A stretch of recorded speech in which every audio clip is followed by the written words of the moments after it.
E aí, pessoal? Hoje o vídeo é sobre Imaculada, filme de terror protagonizado pela Sydney Sweeney, atriz que ganhou notoriedade com a série da HBO Euphoria e que agora está em ampla ascensão em Hollywood, está fazendo de tudo, de comédia romântica, passando por filmes de herói até filmes de terror.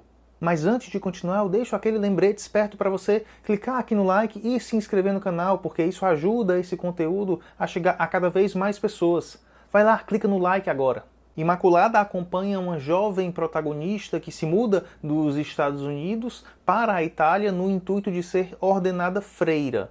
Chegando lá no convento do país europeu, ela começa a se deparar com algumas situações estranhas e assustadoras que a fazem desconfiar sobre as reais intenções das pessoas que comandam aquela organização, que ainda vai envolver uma gravidez misteriosa.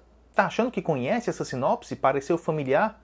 É porque é impossível, inevitável, fatal não lembrarmos de A Primeira Profecia, outro filme de terror que foi lançado há menos de 3 meses e que também trata de uma mulher jovem se mudando dos Estados Unidos para a Itália, no intuito de ser ordenada freira, que também envolve uma gravidez no meio do convento.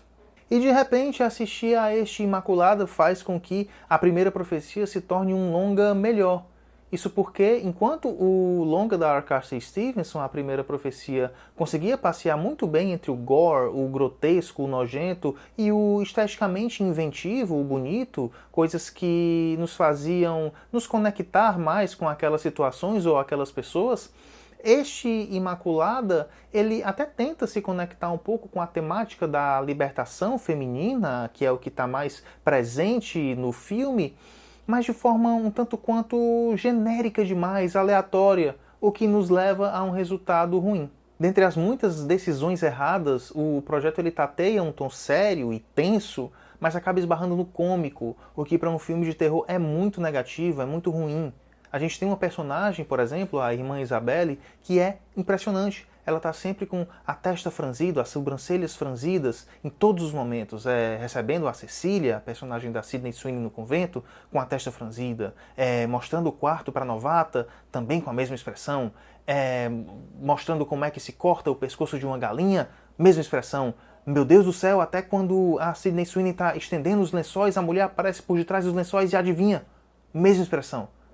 Totalmente anticlimático, lembra muito mais aqueles programas televisivos humorísticos do que um filme de terror, então perde-se a atenção toda com essas pequenas coisas. O mesmo problema acontece com o diácono, um ajudante de um padre, que tem uma feição esguia, um bigode enorme e que em determinado momento, no momento de uma revelação bombástica, o personagem está lá com as pernas em cima da mesa, fumando um cigarro, uma postura que lembra muito mais a de, sei lá, um ajudante de uma comédia como Austin Powers, por exemplo. Então o filme ele faz menção a diversos assuntos pesados, assuntos sérios, mas ao colocar os personagens nessas situações e com essas características, ainda que coadjuvantes, acaba retirando o peso dessas situações, acaba se perdendo no meio do caminho. Sem falar nos famigerados jump scares que aqui no filme são telegrafados pelo espectador por milênios antes de acontecerem de fato e, o que é pior, sem qualquer construção, sem qualquer substância ao redor daquele susto momentâneo. Alguns assustam? É claro que sim, né? É claro que, eventualmente, quando há um silêncio e um grande BAM repentino, o espectador vai se assustar. Mas eu quero mais do que descer numa montanha russa e me assustar de vez em quando. É divertido você tomar um susto momentâneo, mas é péssimo você perceber que todo susto você já sabia que iria levar. E o pior é você perceber que não está sendo construído nada de relevante ao redor daquelas situações, daqueles personagens.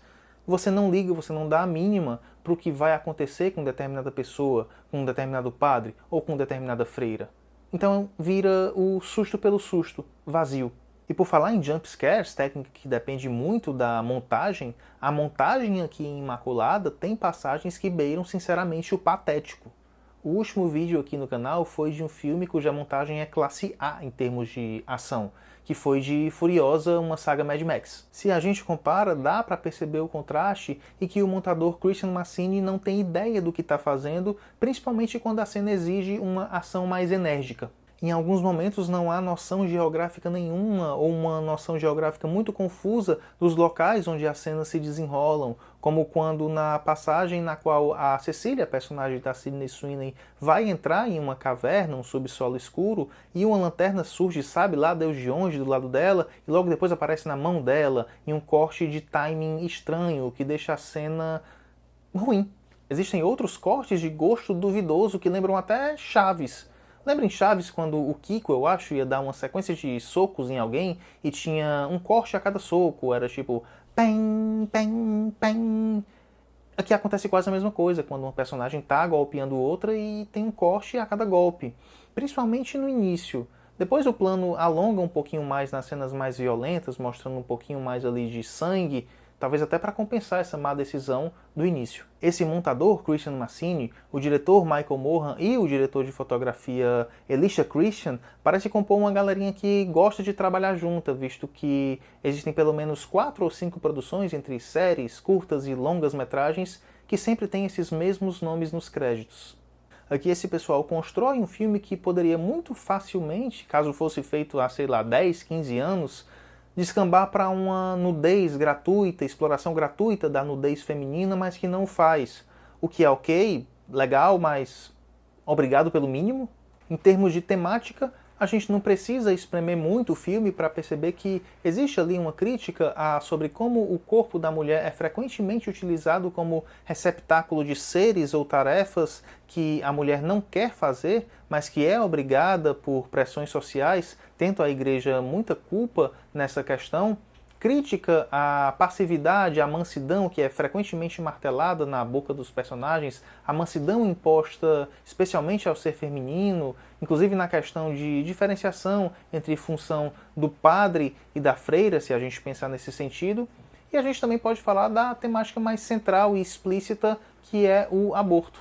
Mas é tudo tão mal feito e desenvolvido com uma profundidade de um pires que não impressiona. Eu dou muitos méritos, muitos louros para a corajosa parte final, para o encerramento, um longo plano envolvendo a Sydney Sweeney, que vai muito bem no exagero que lhe é exigido nessa passagem, mas que chega tarde demais para salvar o filme. Que é isso, é um pastel de vento com um recheiozinho ali no final e é para ser feliz. Beleza, pessoal? A gente fica por aqui hoje, então até o próximo vídeo. Tchau!